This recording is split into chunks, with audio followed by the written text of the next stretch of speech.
Big breaking news చూసుకుంటున్నాం. వైసీపీకి good bye చెప్పిన మాజీ ఎమ్మెల్యే మళ్ళీ టీడీపీలో చేరతారా? వైసీపీకి మళ్ళీ గుడ్ బై చెప్పారంట మాజీ ఎమ్మెల్యే. వీళ్ళు టీడీపీలో చేరతారా? మంచి సస్పెన్స్ నడుస్తుంది ఆంధ్ర రాష్ట్రంలో. ఇటు వాళ్ళు అటు ఉన్న వాళ్ళకన్నా వచ్చేవాళ్ళు కానీ ఉన్న వాళ్ళు వెళ్ళిపోతున్నారు. గతంలో మనం చూసుకున్న మేకపాటి చంద్రశేఖర్ రెడ్డి గారు కానీ, అటు ఉండవల్లి శ్రీదేవి గారు కానీ, నెక్స్ట్ ఆనం సోదరులు గారు కానీ, కోటంరెడ్డి శ్రీధర్ రెడ్డి గారు కానీ, ఉన్న వాళ్ళందరూ జంప్ అయిపోతున్నారు. ఇప్పుడు ఇంకోళ్ళు కూడా వెళ్ళిపోయారంటే అసలు ఏంటో చూద్దాం.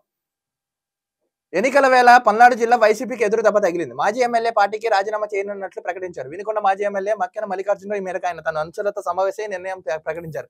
ఎవరు అధైర్యపడొద్దని త్వరలో రాజకీయ భవిష్యత్తుపై నిర్ణయం తీసుకుంటానని తెలిపారు. ఆయన ఏ పార్టీలో చేరతానని చర్చ జరుగుతుందని టీడీపీ వైపు మొగ్గు చూపే అవకాశం ఉందని ఆయన తెలిపారంట.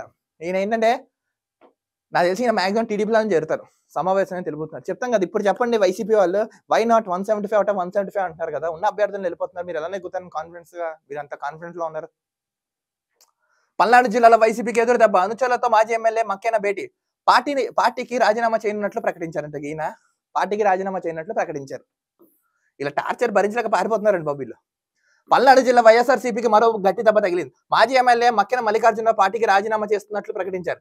ఆదివారం వినుకొండలోని ఫంక్షన్ హాల్లో కార్యకర్తలతో ఆత్మీయ సమావేశం నిర్వహించారంటే నిన్న ఆయన ఈ నిర్ణయం ప్రకటించారు. పల్నాడు వాసులు దశాబ్దాల కర వరికపూడి సెల ప్రాజెక్టుకు కేంద్ర ప్రభుత్వ అనుమతులు సాధించి అనేక ప్రాజెక్టులు తెచ్చిందని నరసరావుపేట ఎంపీ లావు శ్రీకృష్ణ దేవరాయలు అన్నారు. ఆయనకే పార్టీ టికెట్ ఇవ్వకపోవడాన్ని జీర్ణించుకోలేకపోతున్నారని తెలిపారంట ఆయన. ఇంకోటి చూడండి, 2019లో ఎమ్మెల్యే బ్రహ్మానాయుడు గెలిపినకు పనిచేస్తే ఇప్పుడు అనేక రకాలుగా అవమానిస్తున్నారు. ఎన్ఎస్పి కాలనీలో తనకు ప్రభుత్వం కేటాయించిన భవనాన్ని కూలగొట్టించారని నాయకులు తూలనాగడం, కక్షపూరితంగా వ్యవహరించడంపై అధిష్టానం దృష్టికి తీసుకెళ్లినా స్పందన లేదన్నారు. ఆయన దగ్గర డబ్బులు ఉన్నాయి, మళ్ళీ ఆయనే గెలిపించడని తనతో చెప్పానన్నారు. దానికి తను అంగీకరించలేదు. పార్టీలో స్వేచ్ఛ లేకుండా బానిస బతకలేమని అన్నారు. మనసు అంగీకరించిన చోట ఉండలేక పార్టీ నుంచి గౌరవంగా వెళ్ళిపోతున్నారని తెలిపారు. ఏ పార్టీలో చేరిన నాయకులతో చర్చించాక నిర్ణయం తీసుకుంటానని తెలిపారంట. మొత్తానికి ఏంటంటే ఉన్న వీళ్ళందరూ వెళ్ళిపోతున్నారు. నాకు తెలిసి టీడీపీలో చేరతారంటే టీడీపీలో చేరతారు. నిజంగా చంద్రబాబు నాయుడు గారు మంచి మనసున్న వ్యక్తి అయ్యా. ఎంతటి వాడినైనా సరే క్షమించి తీసుకుని మంచిగా రాజకీయ భవిష్యత్తు ఉండేలా చూస్తారు. కానీ మన జగన్మోహన్ రెడ్డి గారు ఉన్న వాళ్ళని నాశనం చేస్తారు. నేను చెప్తాను, ఈసారి టికెట్ రాని వాళ్ళందరూ అదృష్టవంతులు, వచ్చిన వాళ్ళందరూ దురదృష్టవంతులు, గుర్తుపెట్టుకోండి.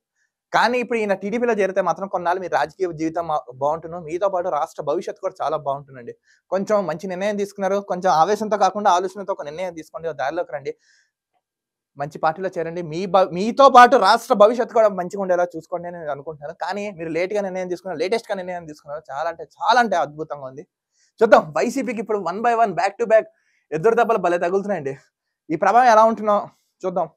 మరొక వీడియోతో కలుద్దాం. అంతవరకు చూస్తున్నానండి ఆకాశం Andhra news. This is Dilip signing off.